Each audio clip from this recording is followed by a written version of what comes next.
Hi, I'm John Solomon, Editorial Director of the Aspen Institute Sports and Society Program.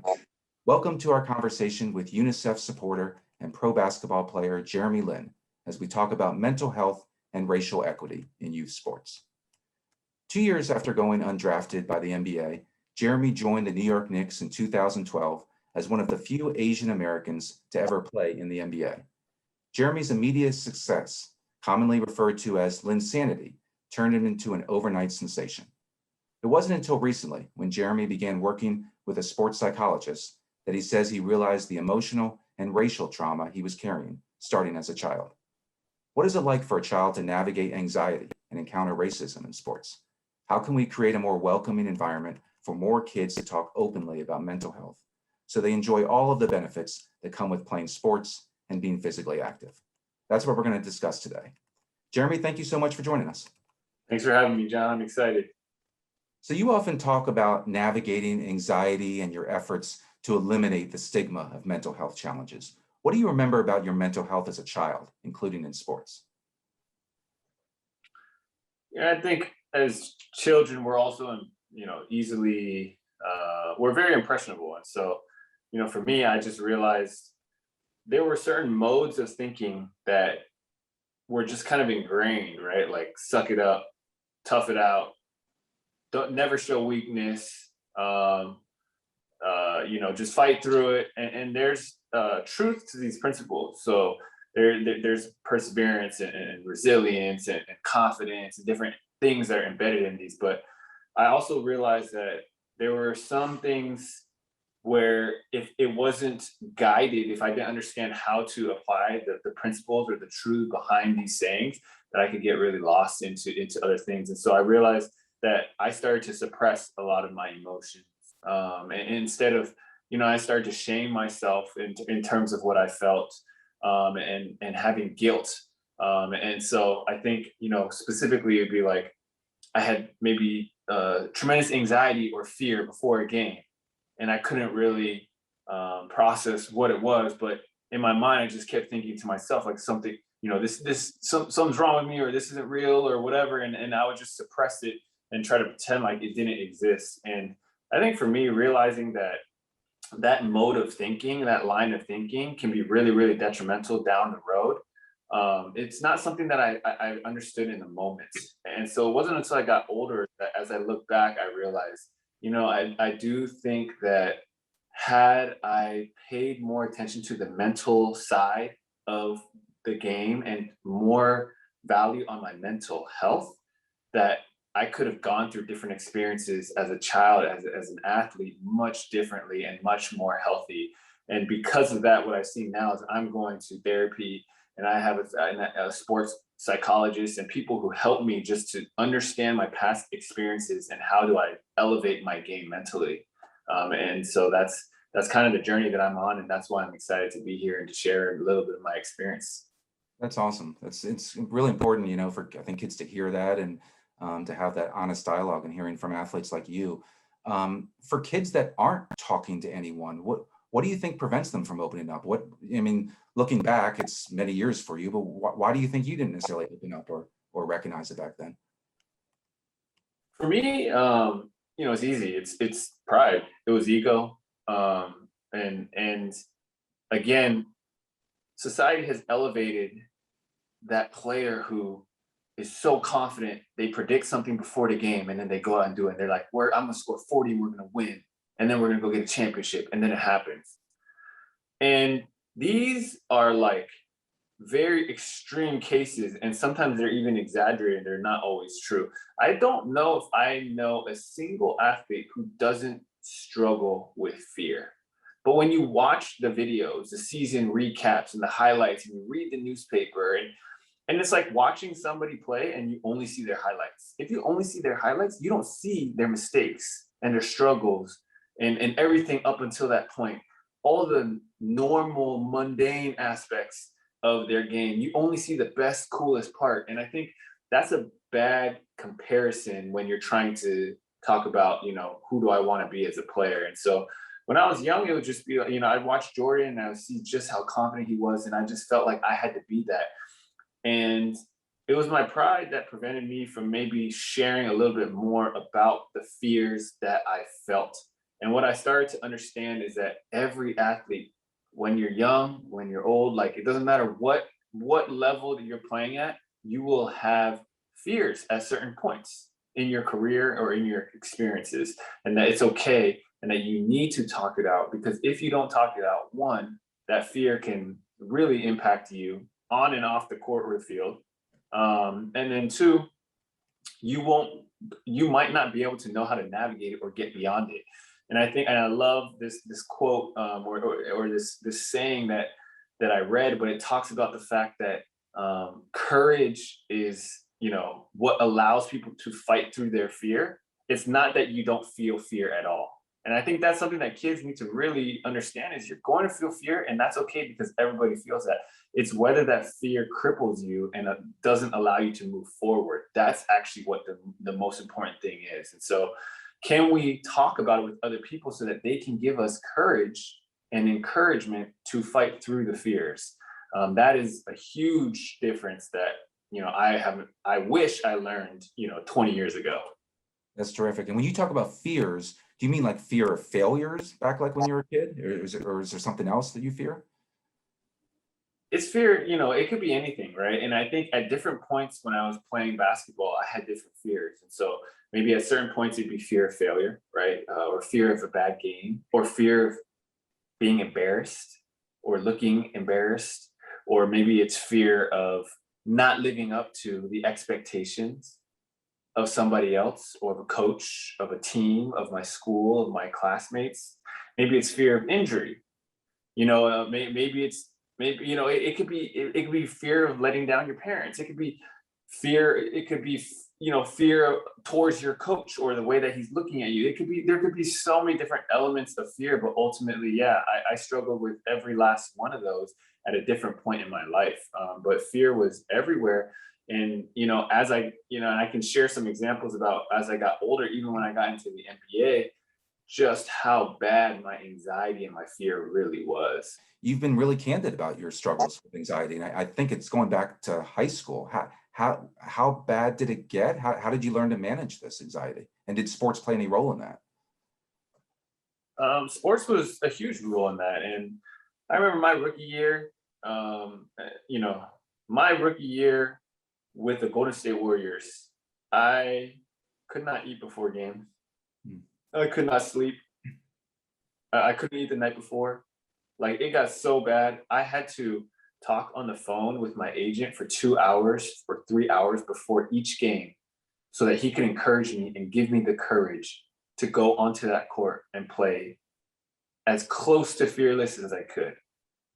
And I struggled. And for a whole year, I couldn't do it. I played, but I played with tremendous fear. And I struggled and I struggled and I struggled.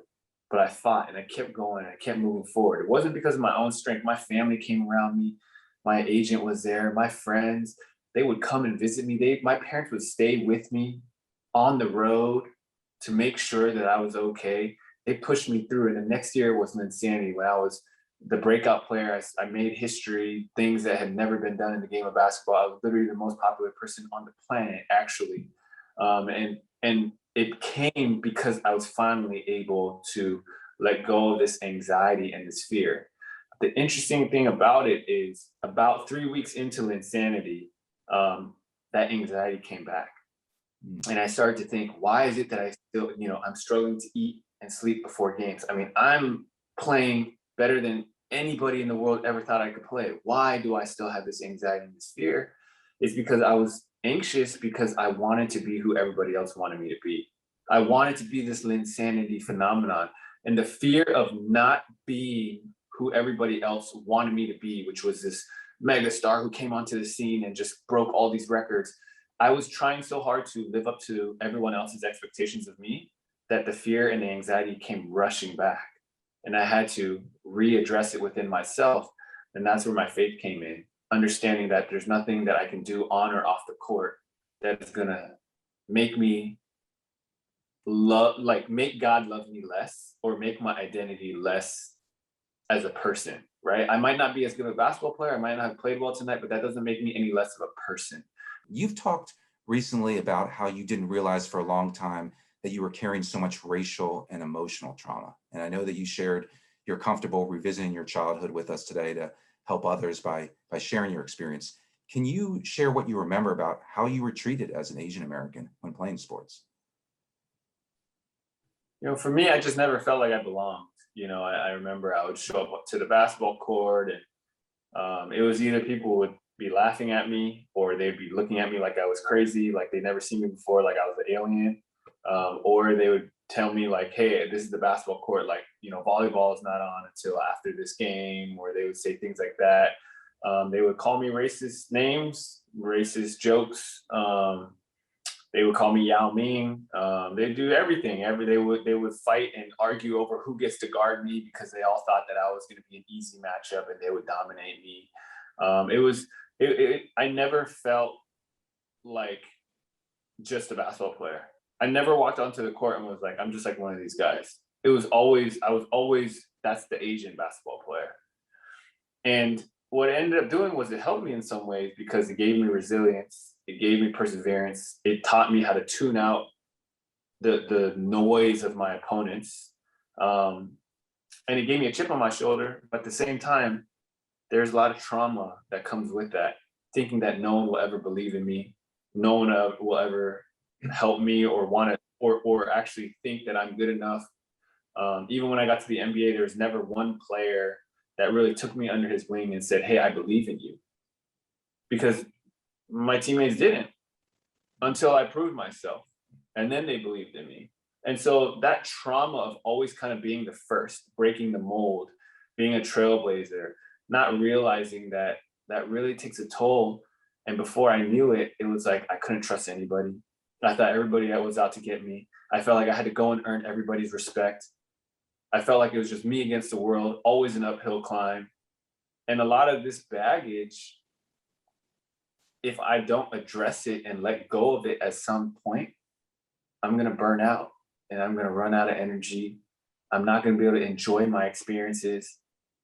Even when I win, even when I play well, I won't be able to see it as that because I'll be filled with this anger inside of me. These are all things that I've experienced, that I've been through. That's why I'm sharing this right now. And realizing that it's not until I started to talk through things, I started to reconcile with people, I started to have conversations I never thought I would have with people that have hurt me, that I was able to let it go. And when I started to let it go, I just started to enjoy the game. I stopped looking at everybody as an enemy or somebody I had to prove wrong. I just started to be myself and just be the best Jeremy, be the best, Jeremy Lin basketball player that I could be on the court. And that's what I was just focused on instead of opponent X, Y, and Z and proving them wrong or making them eat their words and playing out of this place of bitterness and hatred. Right. No, that's powerful. I think there are a lot of kids who experience racism in our country and in various settings, including sports, unfortunately. And kids sometimes can't maybe put into words or be able to articulate exactly what they're feeling. And it sounds like you sort of experienced that as a child. What advice do you have any child today who experiences racism in sports? Like, what do you wish Jeremy Lin, the child, would have done back then, now that you have the hindsight and perspective, of course, of Jeremy Lin, the adult? I mean, I wish I told myself, and I'll share the story when I was, playing in college, somebody called me probably the worst racial slur that you could call, an Asian. And I ended up self-combusting. I had a terrible game. I lost my cool.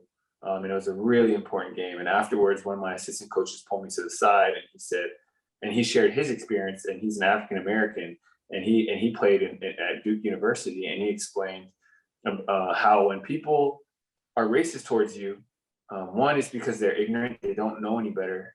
Two, it's because they've been hurt themselves, and they often say like bullies bully others because they're hurt themselves. Hurt people try to hurt other people.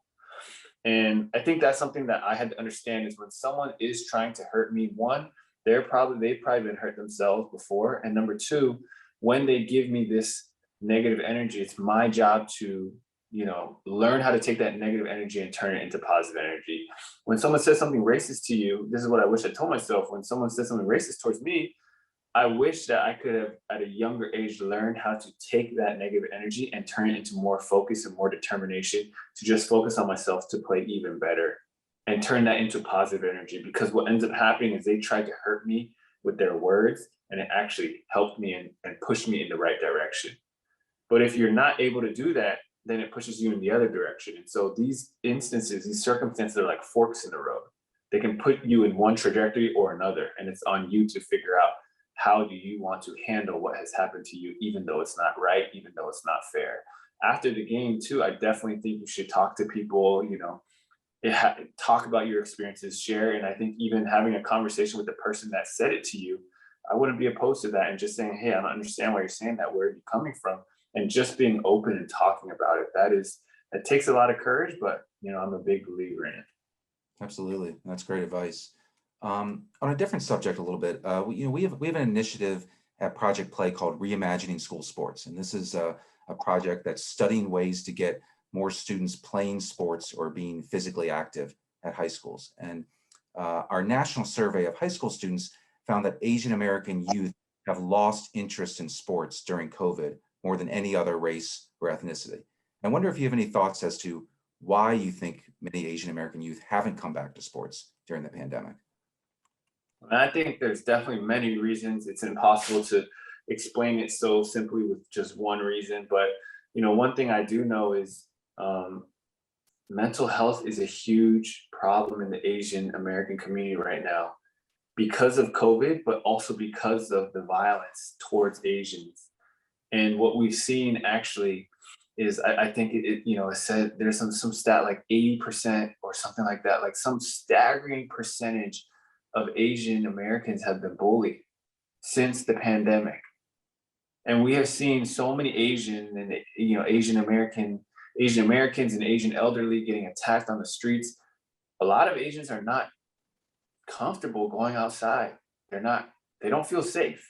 They're not going to go and socialize or play sports or be out and about. I mean, I know because I have a lot of friends who are scared to even go to the grocery store.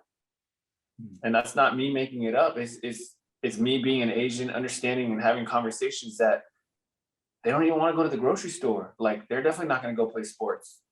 Last question for you, Jeremy. I've heard you say that you now realize that you live much of your life through the lens of the athlete culture, and you've had to unwire a lot of the ways that you think. Can you explain a little bit what you mean by that? And by unwiring, are you a different person? Is it helping you? I don't think the mentalities that certain people have are realistic for other people. And so we may see certain athletes or celebrities that go about things a certain way or say things a certain way.